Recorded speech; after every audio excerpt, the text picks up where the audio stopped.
Here's an example on how to calculate out the controllability matrix of a state space system. So just a simple calculation, but useful to go through.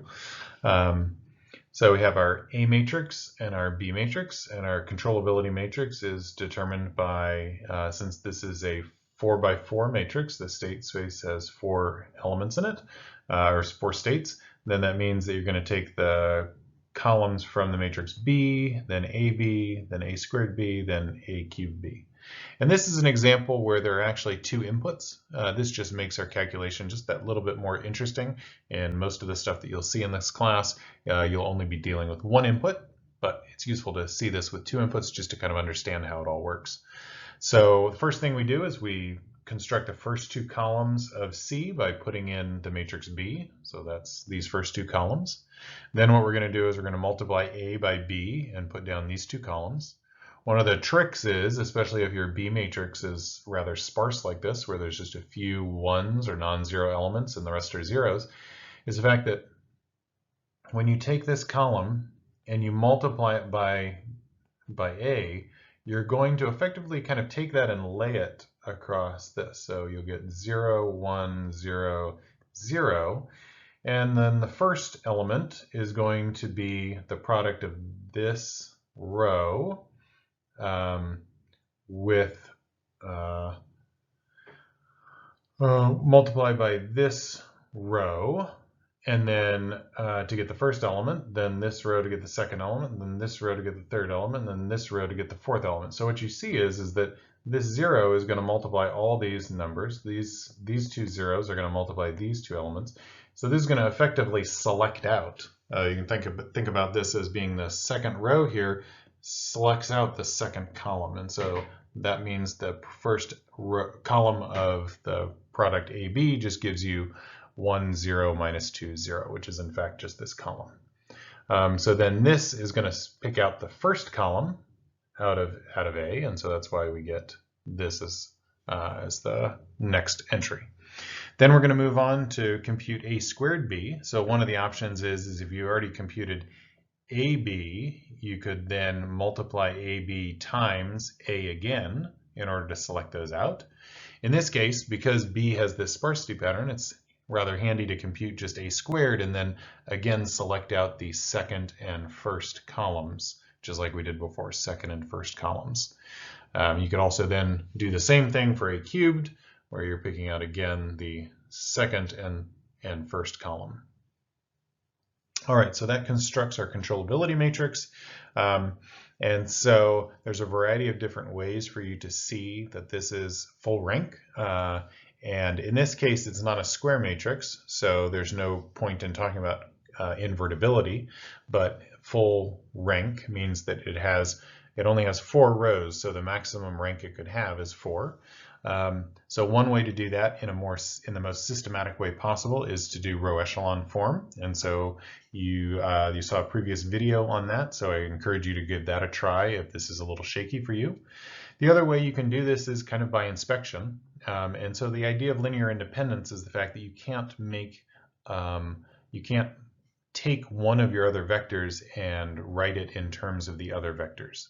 And so we need to have 4 such vectors. And so, for example, these first 2 are easy candidates. So there's no way to write the first vector here in using the second vector, right? Because there's zeros and ones are happening in different rows and vice versa.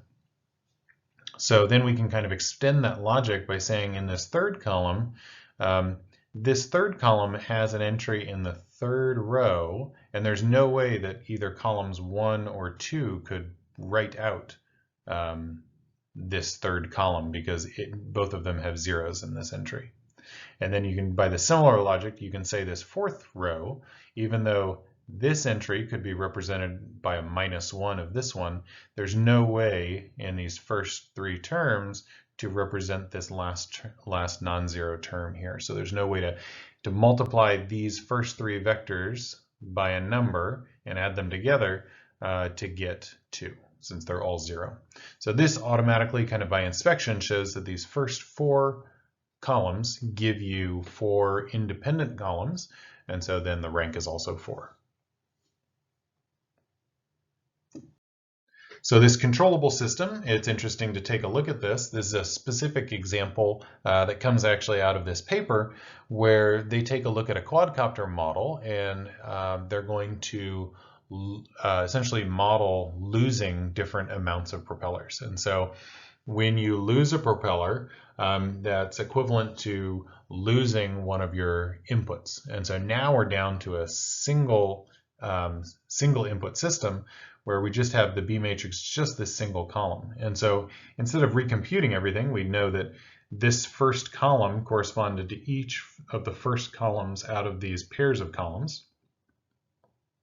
And so that means removing this one is essentially the same as removing the second column out of each of these terms. And so now it's interesting to ask the question whether or not this is still controllable. And so now, again, you could use row echelon form. This is a square matrix now. It has 4 rows and 4 columns. And so now we can look at its invertibility, which is the same thing as inspecting its rank. And we can again do this by inspection as well. One of the ways to do that is again to look and see that these 2 first columns you cannot write them in terms of each other. This third column is still linearly independent from these other 2 because this 8 can't be expressed in terms of the other 2. And then this last one, this one now takes a little bit more inspection. But what you notice is, for example, if I were to try and set these 2 entries to be non-zero, I couldn't use the third column and I couldn't use the first column. So it's really a question of whether I can use the second column to replicate this third column. So some multiple, whether some multiple of this first column is equal to the last column here. So here, if I multiplied this vector by -1, I could make it equal to the first element here, this -1. But multiplying this whole vector by -1 would make this a +2, which is not the same as 26. And so that means that these 2 are linearly independent. They are a linearly independent pair. And another way of seeing that kind of geometrically is that these point in different directions. So for them to be linearly dependent, one would have to be written as the combination of the other. So again, you can use row elimination or you can use these inspection methods. But either way, this shows that this state space model, even when you remove one of the inputs and you're down to a single input case, it is in fact still controllable.